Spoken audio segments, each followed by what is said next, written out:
Hi student. GIT का online class में आप सबका स्वागत है।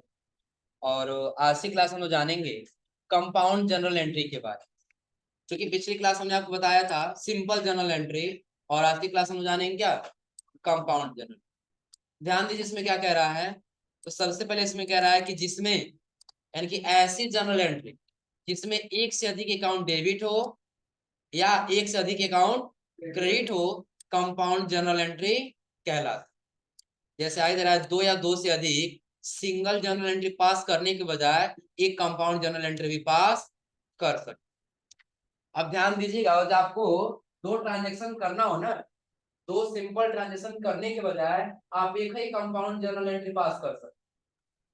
फॉर एग्जाम्पल हम ये कह दिए कि आपने एक कंप्यूटर परचेज की। क्या परचेज किए? कितने रुपए का? हमने लिए 20,000। कितने का? 20। जिसमें से आपने क्या किया, 10,000 पेमेंट किया बैंक के माध्यम से। किसके माध्यम से? बैंक के माध्यम से। और बाकी का आपने 10,000 किससे दिया? कैश। बाकी आपने 10,000 किससे दिया? कैश। अब बताइए इसमें कितने अकाउंट बन जाए? कितना बनेगा? जिसमें एक अकाउंट डेबिट होगा और दो अकाउंट क्या होगा? क्रेडिट। तो अगर हम पहले क्या करेंगे, पहले सिंपल जर्नल एंट्री में जाएंगे ना, तो कंप्यूटर परचेज करेंगे, उसमें अमाउंट 10,000 का डालेंगे, पेमेंट दिखा देंगे किसके माध्यम से? बैंक के माध्यम से। एक सिंपल जर्नल एंट्री हुआ। फिर दोबारा हम 10,000 का करेंगे कंप्यूटर, और उसमें पेमेंट किसके माध्यम से दिखाएंगे? कैश के माध्यम। तो दो बार एंट्री करना पड़ेगा ना।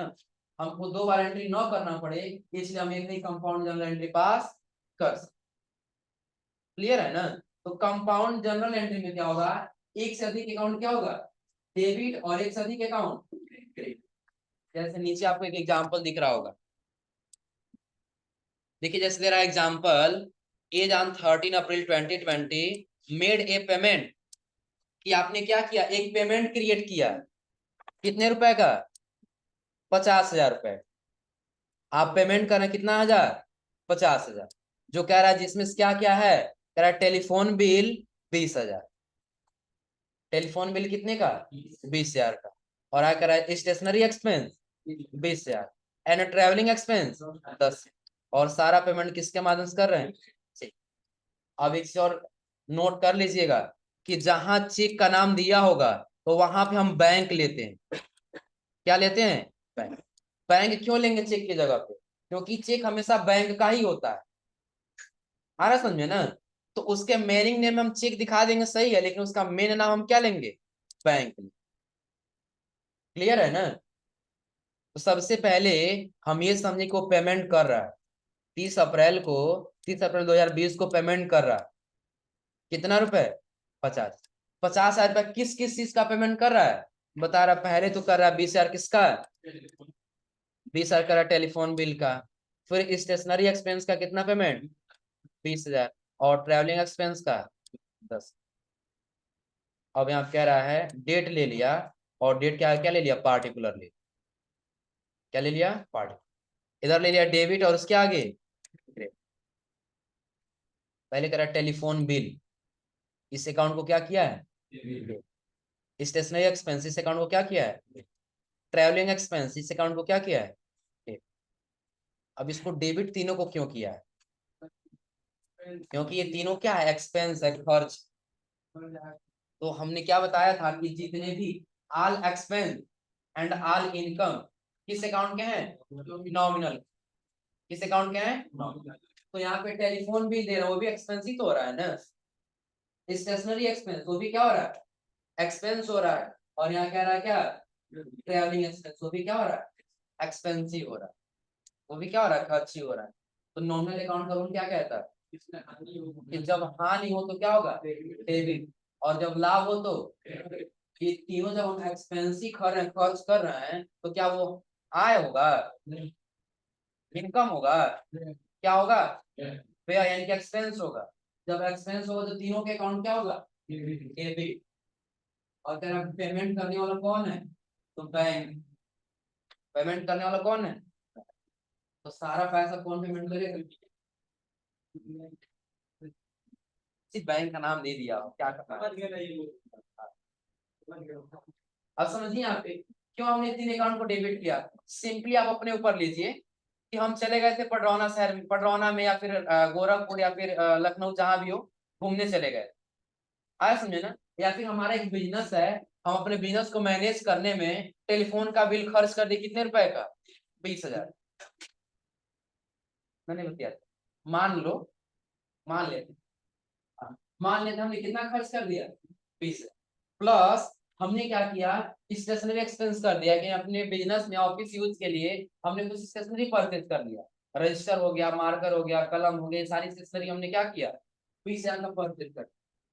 दूसरे से हम चले गए थे घूमने, कहाँ? गोरखपुर, नौका भी, हाँ। मान लियो उसमें हमने ट्रैवलिंग एक्सपेंस कितने का कर लिया? 10,000। और सारा पेमेंट हमने पता है किससे किया? एक चेक के माध्यम से दे दिया कि हाँ ये जो भी हमने खर्च किया है ये सबका पेमेंट हम यहाँ पे कर। आया समझे ना? तो यहाँ पे हम 4 अकाउंट बनाए। कितने अकाउंट? पहले आप ट्रांजेक्शन से ही समझिएगा क्या कह रहा है। आ रहा है, वेट कर पड़ा।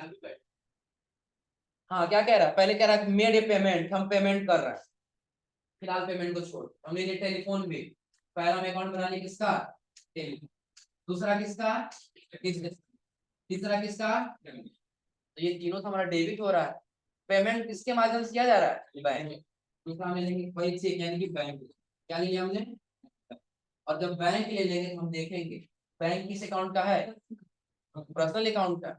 ये हो गया हमारा किस अकाउंट का? पर्सनल। और बाकी ये तीनों किस अकाउंट का? नॉमिनल। तो ये एक्सपेंस हुआ तो हमने डेबिट कर, सारा पेमेंट कर रहे हैं, हम चेक दे दे तो पैसा देने वाला कौन? बैंक होगा ना। पेमेंट हम क्या किए, चेक निकाल करके दे दिए तो पैसा देने वाला कौन हो जाएगा? बैंक। तो बैंक अकेले क्या हो जाएगा? क्रेडिट हो जाएगा। और याद रखिए हमने आपको बताया था डेबिट और क्रेडिट का अमाउंट हमेशा इक्वल होता है। तो जितना आपने एक्सपेंस किया उतना ही तो पेमेंट किया ना। तो आखिर आपका डेबिट क्या हुआ? टेलीफोन बिल, स्टेशनरी और ट्रेवलिंग। लेकिन आपका एक क्रेडिट हुआ कौन सा? बैंक। क्रेडिट कौन हुआ? बैंक। क्लियर है ना कि आपने खर्चा कितना भी कर लिया लेकिन पेमेंट करने वाला यहाँ पे क्या है?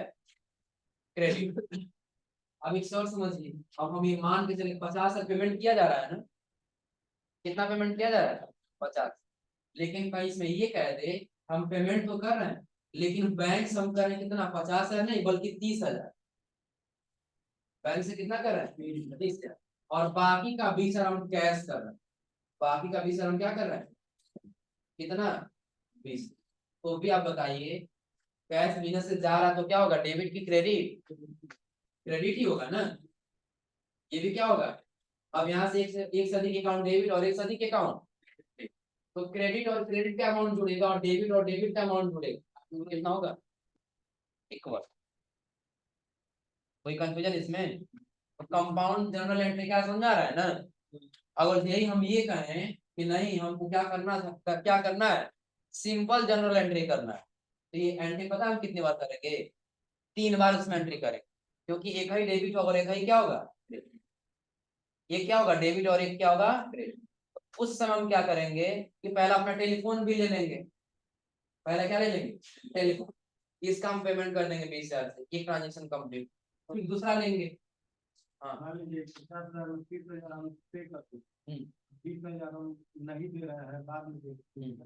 उस व्यक्ति का नाम लेंगे इसके जगह पे जिससे हम दे रहे हैं, वो भी क्रेडिट होगा। आ रहा समझे ना? अब सपोज करिए कि आप टेलीफोन बिल ही खर्च किए हैं, टेलीफोन बिल खर्च किए हैं, मान के चलिए हमने ले लिया एयरटेल से, जियो से, या बीएसएनएल से, आपने ले लिया, हमने ले लिया किससे? हमने लिया था बीएसएनएल से। हमने किससे लिया था? बीएसएनएल। तो बीएसएनएल क्या है? किसी कंपनी का नाम है ना, और ऑर्गेनाइजेशन का नाम है। जब ऑर्गेनाइजेशन का नाम है तो पर्सनल अकाउंट में चला जाएगा, और ये भी सर्विस देने वाला है ना, देने वाला जिसका अकाउंट क्या होगा? क्रेडिट। और जब उसका नाम लिए रहेंगे तो क्रेडिट बेस पे रहेगा, जब तक हम उसका पेमेंट नहीं करेंगे तब तक वो पेंडिंग अमाउंट में दिखाता रहे। क्लियर है ना? कोई दिक्कत इसमें? तो कंपाउंड जर्नल एंट्री क्या समझा रहा है ना। चलो अब दे रहे हैं, फिर इसका भी ट्रांजेक्शन फिर देखिए।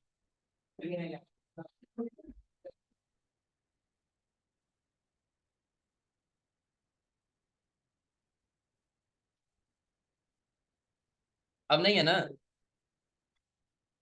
अब जैसे देखिए यहाँ पर दे भी रहा है, कह रहा है in the above entry we have debit 3 account, कि अब हमारे पास डेबिट कितने अकाउंट होंगे, 3 अकाउंट। कौन कौन?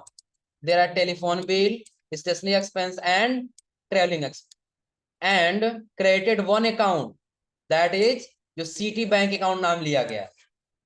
आया समझे ना, कि 3 अकाउंट आपके पास क्या हुआ, डेबिट हुआ, और एक अकाउंट क्या हुआ, क्रेडिट हुआ।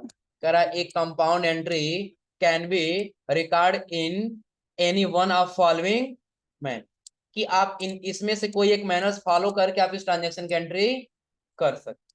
जैसे देखिए दे रहा है multiple account, debit multiple account and credit one, कि हो सकता है कि मल्टीपल अकाउंट डेबिट हो लेकिन एक अकाउंट क्या होगा, क्रेडिट होगा। और अगर multiple account debit multiple account and credit multiple account, हो सकता है डेबिट भी मल्टीपल हो और क्रेडिट भी मल्टीपल हो, जो अभी हमने आपको करके ही बताया कि पेमेंट दो मेथड से करेंगे तो दोनों क्रेडिट हो जाएगा, और जितना हमने एक्सपेंस किया वो क्या हो जाएगा, डेबिट। और अगला कह रहा है debit 1 account and credit multiple account, हो सकता है कि डेबिट एक अकाउंट हो और क्रेडिट क्या हो, मल्टीपल अकाउंट। जैसे पहले हमने आपको बताया कि सपोज कि आपने 20,000 का कंप्यूटर परचेज किया, ये 20,000 आपका क्या हो गया, डेबिट। और पेमेंट हम दो मेथड से कर रहे हैं, एक कैश से और दूसरा बैंक से। तो कैश जा रहा है बिजनेस से तो भी क्रेडिट, और बैंक देने वाला तो भी क्या हो जाएगा, तो 1 अकाउंट डेबिट और एंड मल्टीपल अकाउंट हो जाएगा। कोई दिक्कत इसमें? जैसे एक दिया गया यहाँ पे धनलक्ष्मी का, हाँ धनलक्ष्मी आ गई यहाँ, कितना ट्रांजेक्शन दिख रहा है आपको। अब इसमें दोनों मिक्सअप है आपका, ध्यान दीजिएगा, और सिंपल जर्नल एंट्री भी है और कंपाउंड जर्नल एंट्री भी है। आया समझे ना। तो ये वाला जो है सब कुछ समझ के करके घर से लेके आना होगा। पूरा जितना दिया है, 1 2 3 4 5 6 7, 7 दिया है। दोनों का मिक्स है, कंपाउंड जर्नल एंट्री भी और सिंपल जर्नल एंट्री भी। हो जाएगा ना।